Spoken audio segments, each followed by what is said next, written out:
My name is Zenia Anderson, and I'd like to say thank you so much to Joseph and to the Colorado School of Mines for having me along to present today. To all of you, I really appreciate the opportunity to speak to you about what Australia might have to offer you, and as well specifically about Australia's Global Talent Visa. So as I mentioned, my name is Zenia Anderson and I work for the Australian government. I'm based at the Australian Consulate General in San Francisco, but I was very lucky. I was able to come to Colorado a couple of months ago for a quick visit, so I have been to your beautiful state. Like I mentioned today, I'm going to talk to you about Australia in general and what we have to offer, especially in the sectors that you might be interested in academically and professionally. And I'm here to talk about the Global Talent Visa, which is one of many skilled visas available in Australia, but this one is the kind of the more future focused and forward leaning visa that's really targeting highly talented migrants. So I'll leave time for some questions at the end. So please feel free to add them to the chat box, and Joe's kindly offered to help out with those, and we'll address them at the end. As well, please feel free to reach out to me after the session if you have further questions. My contact details will be on the last slide. I will just share my screen. Give me one moment. Thank you.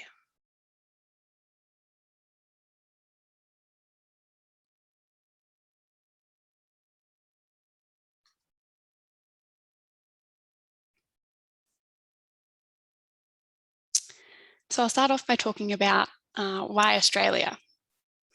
If you're here, I hope you've already had perhaps an amazing vacation in Australia. You might have family, or you might be aware of what our mining and resources and energy sectors have to offer. But basically, Australia's it's emerged as a sought-after destination for innovative businesses, for academics, and for people with an entrepreneurial spirit. In many ways, Australia has been a COVID-19 success story. In fact, our economy is larger now than it was pre-COVID-19, and we've very recently, very proudly reached the 70% double vaccination rate nationally, and we're projected to reach 80% double vaccination before Christmas. We have a robust blueprint for economic growth with major investment in research and development, as well as advanced manufacturing, resources, digital transformation, defence and space. So despite the challenges of this and last year, our economic trajectory is outpacing others in the region, but also globally. Australia is also the gold standard for business with easy access to the Indo-Pacific, and it's the ultimate testbed for new adopters of technology. And we have a population that is highly educated with a high level of disposable income. It's also no secret that one of our superpowers is our lifestyle. So we have a lot of green open space. It's a great place to work with a real genuine work-life balance. People in Australia work to live, not live to work. And we have an open society with the freedom to live your way. I want to talk for a moment about Australian industry. So similar to Colorado, historically, Australia's economy has been largely extraction based, with minerals continuing to be Australia's largest export. Australia is a world leader in mining and produces 19 minerals in significant amounts from nearly 400 operating mines. And while Australia will remain a traditional resources leader, social, economic and technological transformation present new challenges for the sector. Future success, I guess, relies on working smarter and safer and cleaner and more efficiently than others. And that's where we think that highly skilled migrants have a role to play. So for this reason, renewables and the circular economy are also key sectors of focus for us, and increased demand as well as Australia's wealth of natural resources mean that our renewable energy market is growing rapidly. So related to those sectors, Australia is also a leader in digital technologies and digital transformation, especially as they relate to mining and resources. The Australian government has also committed billions of dollars to support advanced manufacturing and our digital economy strategy. And that's just basically to make sure that we're as well placed for the future as possible. So I'd like to talk about our Global Talent Visa program. So through the Global Talent Visa program, Australia is seeking individuals and entrepreneurs, as well as academics, who can bring their unique business nous, ideas and technologies to help drive growth in the development of high-value goods and services in emerging industries that have who have demonstrated an ability to commercialize their ideas at scale, to make an economic impact, to act as a connector between industries or between Australia and the US or other countries, to bring new skills and knowledge to Australia, and also who have been recognised with international distinction in their sector. So as mentioned on the slides, we're looking to attract the best and the brightest. We're looking to grow our tech, academic and innovation economies. And we have world-class universities and research facilities, as well as being a global leader in resources and energy. The benefits of the Global Talent Visa basically allow you to come to Australia as an Australian permanent resident. And what that means is you, if successful through this process, you would be considered the primary applicant, and you would be able to bring immediate family with you as well to also access the benefits of Australian permanent residency. So we define immediate family as a de facto partner or spouse, as well as dependent children under the age of 23. We have some target sectors that this visa program is open for. You can see them on your screen there. I've highlighted the ones that might be most interesting, but as you can see, it is a really broad group of sectors, and it means that basically we're not hindered to specific job descriptions or occupation lists, for example. It means we can be quite flexible in the application of those sectors, which is really different to most migration products offered around the world. As mentioned on the slide, you would be entitled to healthcare, work rights and education rights for yourself and your immediate family. And below, and really importantly, this is a very different kind of skilled migration product. That it's not tied to an employment offer in Australia. There's no employer sponsorship obligations. There's no occupation list restrictions, no labour market testing, and no age limit. So it's essentially a very, very generous visa product, but what we're assessing throughout the process, which I'll go into on the next slide, is that you have the ability to really add value to the ecosystem in Australia. And we base that assessment on your previous skills and experience, and also your plans for Australia as well. So essentially, application for Australia's Global Talent Visa is a three-step process. The first is an expression of interest, or an EOI. This is done just through a very simple web form on the Home Affairs website. And I'm happy to provide these links afterwards if it would be useful. So through that online contact form, you are basically putting together a business case and uploading evidence to substantiate your claims about who you are and what you're capable of. At that point in time, we're assessing three things. The first is, and I suppose the most important, is that you have an international reputation and track record. So the way that we define that is really different depending on your background and your sector. So for example, it could mean that you have a high number of citations. It could be that you've presented at international conferences. It might be your academic attainment. It might be that you have had articles in the media posted about yourself or your achievements. You might have led an innovative project as a part of your university or professional career. You might have had a senior position in an organization, for example. You might have lived and worked overseas. It's really quite diverse. We do see people using, for example, who might have patents, who might have been awarded venture capital funding. So it's really different. It can be very different between applicants as to what you're able to put forward to demonstrate that you do have that internationally recognized track record of achievement. The second thing we're looking at is that you have sector alignment for those areas, sectors that were listed on the previous slide. And we're also looking at your earning capability in Australia. So the threshold at the moment is around $119,000 US per year. And that is not necessarily what you're earning right now, but what you have the capacity to earn in Australia if you were to apply that skill set and experience that you've gained elsewhere. Again, for people who are perhaps earlier stage in their career, that can be a little bit more difficult to substantiate, or for example, people who are early stage founders of startups.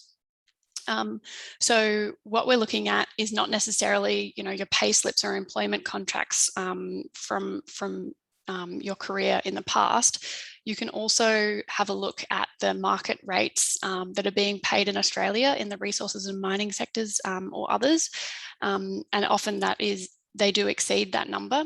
And you can provide kind of a market rate and demonstrate that you would be able to be a terrific candidate for that particular role, and it's paying at or over that threshold. So once all that information is gathered together, we have a team back in Australia that assess your expression of interest. At that point in time, they'll make an assessment on everything that you've provided, and they'll either invite you to the program or you won't be successful.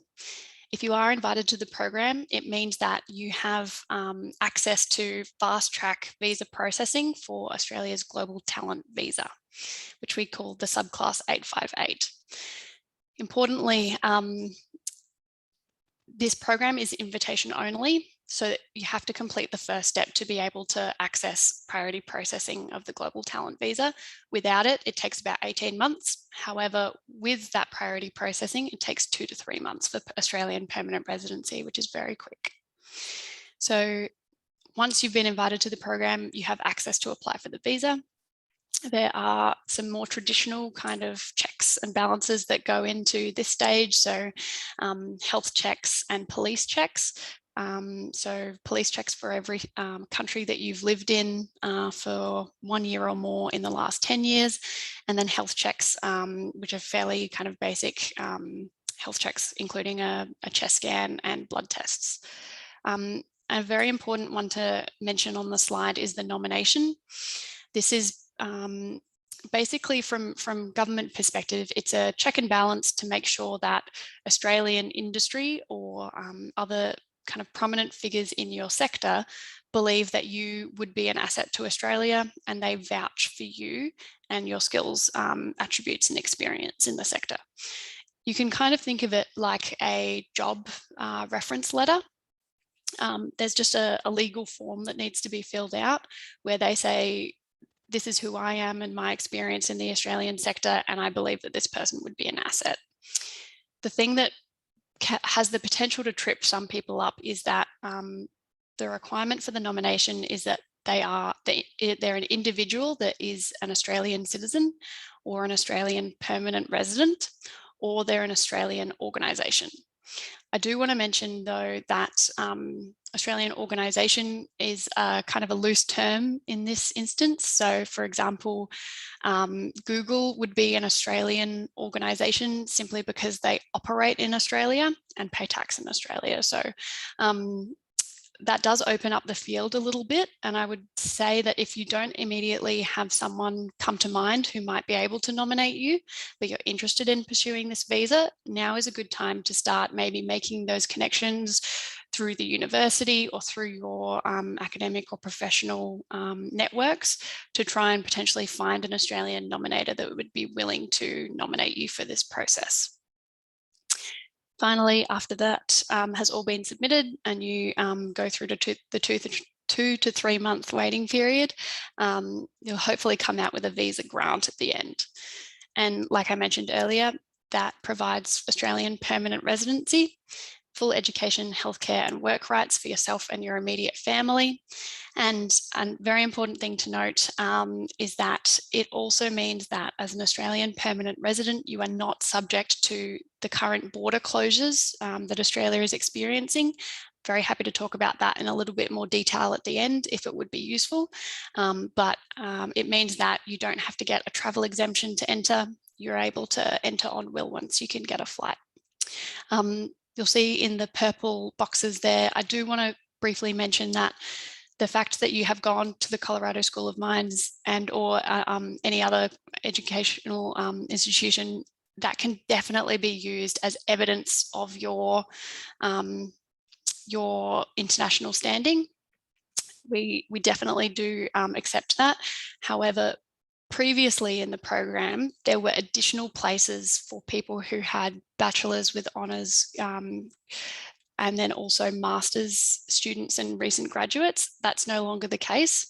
Special kind of reduced eligibility criteria places are available for people who have recently completed PhDs, but those are quite limited. So there is a bit more of an opening there if you are studying a PhD or have recently finished one in the last, I think it's 2 to 3 years.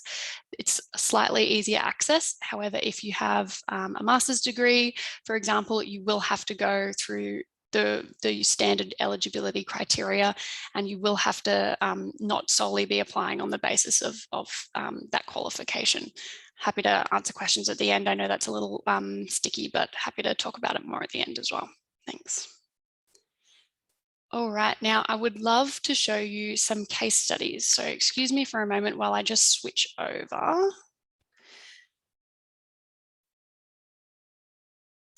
Because I do think that all of this can be a little vague, and it really is useful to be able to see some case studies. So where I'm showing you right now, so this is the Global Australia website.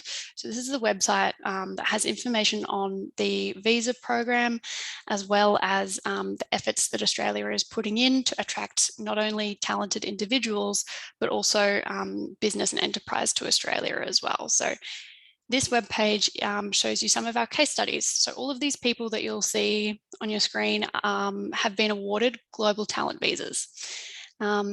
So I'll just show you some faces here, and it has, for example, their name, a quote about Australia and the sector that they're in. We'll just find someone, here we go, Gonzalo Rodriguez, who I believe is from Chile. And he has said, in Australia, I can be a part of a sustainable economic transformation. And Gonzalo Rodriguez is a civil engineer with international experience in major mining corporations. A skilled executive, he led a global implementation of a system to measure, analyze, and improve the capital management and project management of a corporation with over 1,000 energy and mining projects. Gonzalo's focus is on developing technologies to transform the mining industry, something he believes is crucial to growing the Australian economy. As an agent of change, he will boost this transformation, driving our long-term competitive advantage in this critical space. So that will give you an idea of the kind of capabilities people have demonstrated in order for them to kind of be eligible for this visa. I'll also show you that you can filter, although I'm having a hard time, there we go, by different sectors as well. And for example, we have another client here, and then some of them have videos as well, so you're welcome to check those out. And where people talk about not only what they've done in the past, but also their experience of living in Australia, which, yeah, I mean, obviously we only put on videos where people say good things, but we do find that everyone I speak to who comes through this process and then makes a home in Australia is, yeah, incredibly happy with the choice that they've made. So I can't recommend it enough, clearly. I also might take this opportunity to show you a video, which I will just get up in a moment.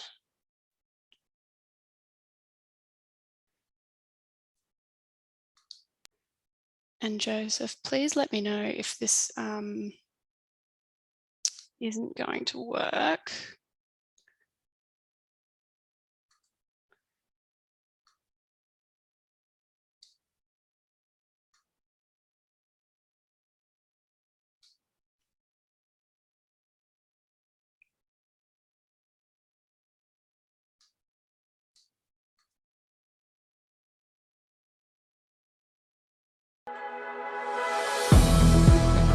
Australia is a nation of trailblazers, where people with exceptional talent succeed. There's a huge space to develop and lots of opportunities for talented, innovative, and dynamic people. Our bold blueprint for future growth makes us the place to kickstart your Australian success story, with access to multiple launchpads, grants and incentives. The infrastructure, professional development opportunities, and also the opportunity as an entrepreneur to grow your business here is really very clear and present. Australia encourages people who have exceptional skills. It's very easy for you, for example, to change from industry to academia. Bring your cutting-edge ideas, expertise and skills to Australia faster with our global talent visas. One of the advantages of the programs that Australia is offering is that it enables you to move your family and have the confidence that you can settle here and get permanent residency. We'll help you bring your key staff and their families with you to establish your company's footprint in Australia. I think that lifestyle, that quality of life, that balance that you can build here is something that I wouldn't change for anything else.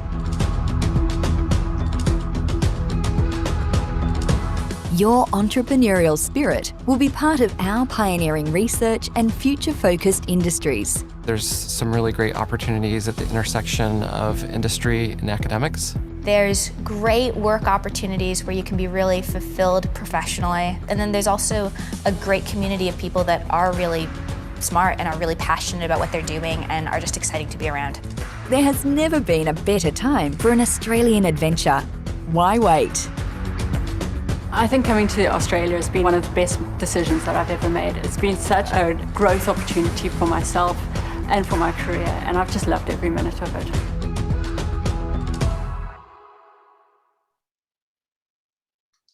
$450.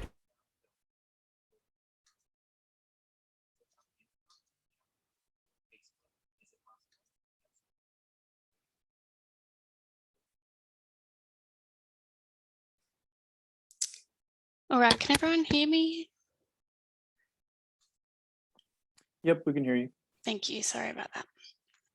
All right, great. And I'll just quickly take us back to the slides.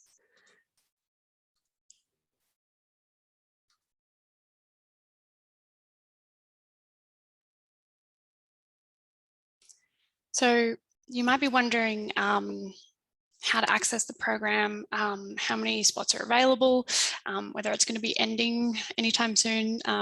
The answer is that 15,000 of these visas are available every financial year. In Australia, the way that we talk about financial years is actually from the half-year marks. So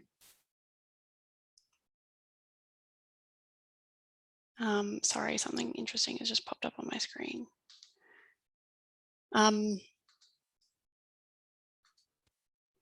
So 15,000 visas are available every year, and as well, we've already granted 6,000 globally talented individuals in our target sectors visas, with 70% of those granted in the last year.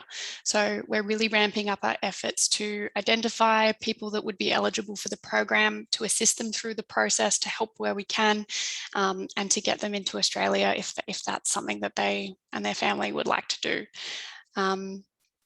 I think as well, it's important to note that this program began 3 years ago, and initially there were 5,000 visas available every financial year.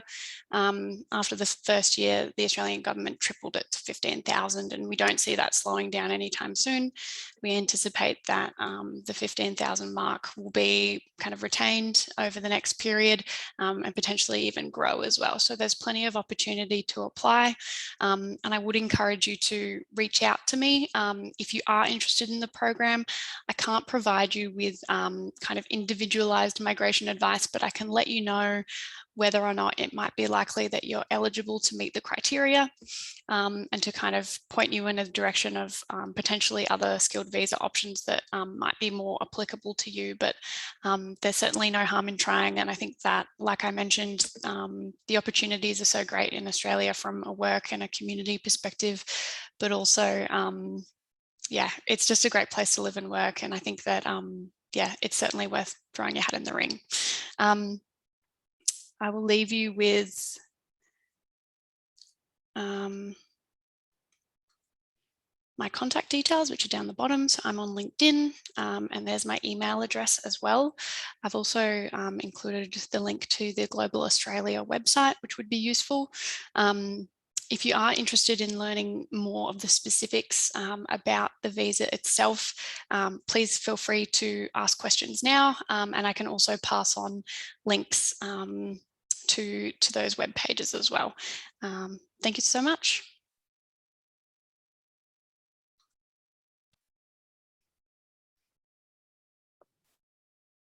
Thank you so much for the presentation.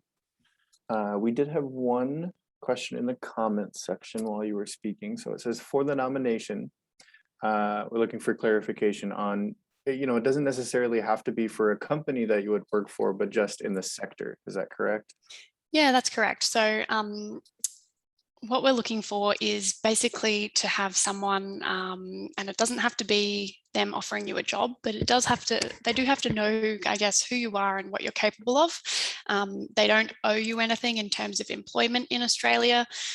So it is very dissimilar to other visa products in that regard. So anyone that works in the same sector as you in Australia, who's an Australian citizen, an Australian permanent resident, or an Australian organisation is able to provide that nomination.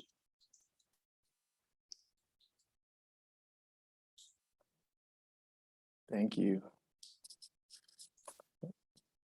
Are you able to see the questions? Yeah, I can see that one. Thank you.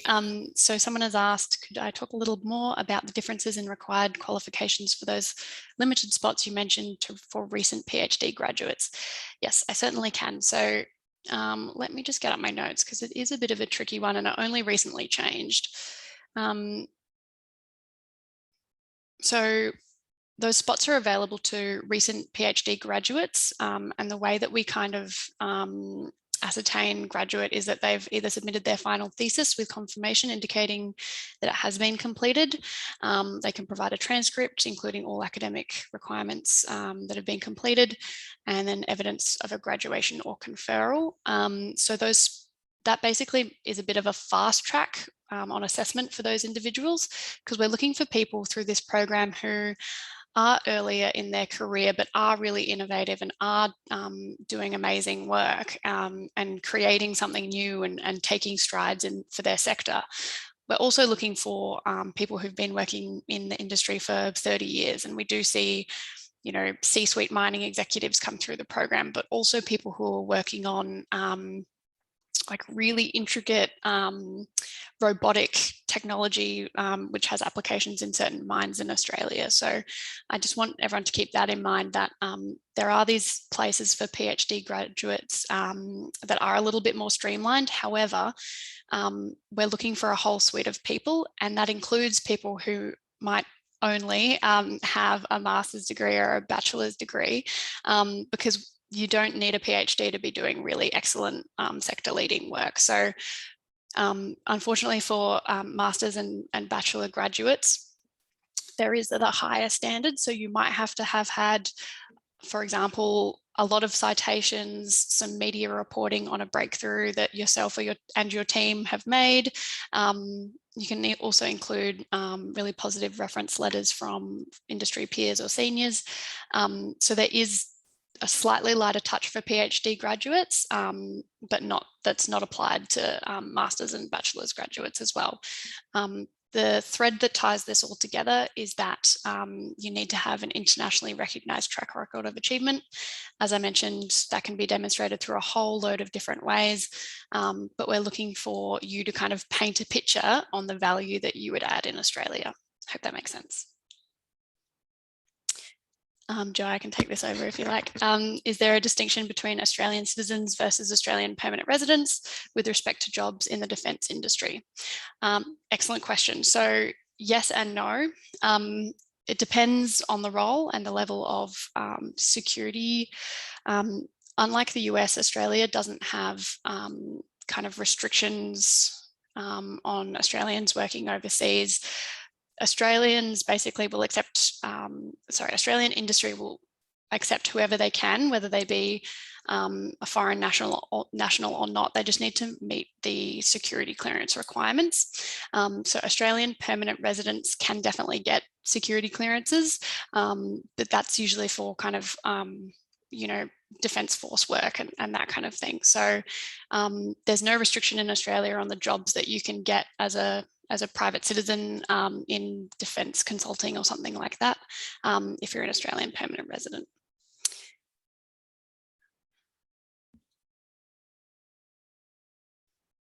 Does anyone else have any more questions or anything they would like me to touch on? Happy to speak a little bit more to, I guess, eligibility in terms of the things that you need to demonstrate. Here we go. I have experience working in the coal, seam, gas industry in Brisbane. Would this be an advantage for the program? Yeah, I mean, there's certainly nothing in, speaking, policy wonk. There's nothing in the policy instructions or the migration regulations that say if you've worked in Australia before, you have an advantage over someone that hasn't. However, what you might be able to demonstrate through your application process is that you've built an Australian network, you've contributed to the industry sector in Australia, you understand where the opportunities lie, and you would likely have a nominator lined up through that process as well, which would be a distinct advantage. But no, there's no direct kind of advantage having worked in Australia. It's great that you're interested in going back though. I'm sure we'd love to have you. Question about proving your salary. That might be a follow-up coming through now, but I'll just talk a little bit more about salary. So that salary threshold that I was talking about is, so it's called the Fair Work High Income Threshold, and it's set by a commission in Australia, which is called the Fair Work Commission. And every year they do an assessment and basically throw in a benchmark that demonstrates that you in Australia would be considered a higher income earner. And what this kind of threshold allows us to demonstrate is that you have an appropriate level of kind of niche skill set and or seniority. So we are pretty flexible on it. So if you consider that this is a global program and we are targeting people from all over the world, including Southeast Asia or Latin America, for example, where sometimes the salaries are lower because there's a lower cost of living, someone might have only been earning $80,000 a year, but if they meet and exceed all the other criteria, we can make an assessment that they would be able to earn at or over that threshold in Australia. In terms of proving your previous salaries, we accept all kinds of evidence, and of course it's all kept in very strict confidence. So previous pay slips, project outlines if you've done consulting, obviously contracts, all of that can kind of establish that you earn at or around that salary threshold. What about bioengineering and biotech industries or pharma industry? So biotech is very much a focus for us. So you would have seen in the slides that we have health industries in there. And I know that that is like incredibly broad. We used to actually specifically have a sector called biotech, and then that was kind of fleshed out into kind of be covered by health industries and our digitech sector. So yes, we're very interested in biotech, and so is the Australian government as well from a funding perspective. A lot of money is going into that, and it's kind of very broad application in Australian industry as well. So we'd be very happy to accept applicants with that kind of background. Nomination letter. I'd like to ask about the nomination letter. Is the recommender/letter writer's national/international recognition evaluated to the same standards? So it's required that the person that nominates you has a national reputation in Australia. So I think the way that I like to think about it is, for example, the Colorado School of Mines has a national reputation in the US. It's an esteemed educational institution that has a sector focus. So in the same way, Australian universities would be deemed to have a national reputation. There's a School of Mines in Perth, for example. So universities, professors at those universities, if they're kind of well published, if they've you know, done addresses at conferences, things like that. They're the kind of things we're looking at to make sure that this person has a national reputation. So if they themselves would kind of meet or exceed the global talent visa criteria, then that's excellent. But we are looking into the nominators and who they are, but we're certainly not doing an as rigorous background check as we are on the applicant themselves. Usually a bit of open source review will give the assessing officer a very quick understanding of whether or not this person kind of can be deemed to have a national reputation. I hope that answers the question. Are there any more questions? Otherwise, perhaps we can leave it there, and you're very welcome to reach out to me separately if you would like. I might put my contact details up again just so that you're not missing those. Give me one moment.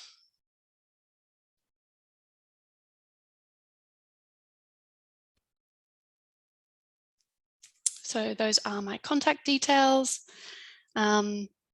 LinkedIn is great, so is email. Would be happy to have a conversation. Like I mentioned, I can't provide you kind of with a pre-assessment on whether or not you're going to be successful if you do go through this process, but I can kind of give you an indication of some areas that you might need to flesh out, some further evidence you might need to provide. I'd also just like to say thanks again to Minds and to Joseph for having me along. It's exciting when universities are happy and willing to kind of let us speak to their students and their alumni and talk about the opportunities in Australia. I think the more kind of interaction our countries have, especially in these sectors, the better. So thank you so much. Thank you. Thank you for joining us today, and thank you for all the great content. No worries. Have a great day, everyone.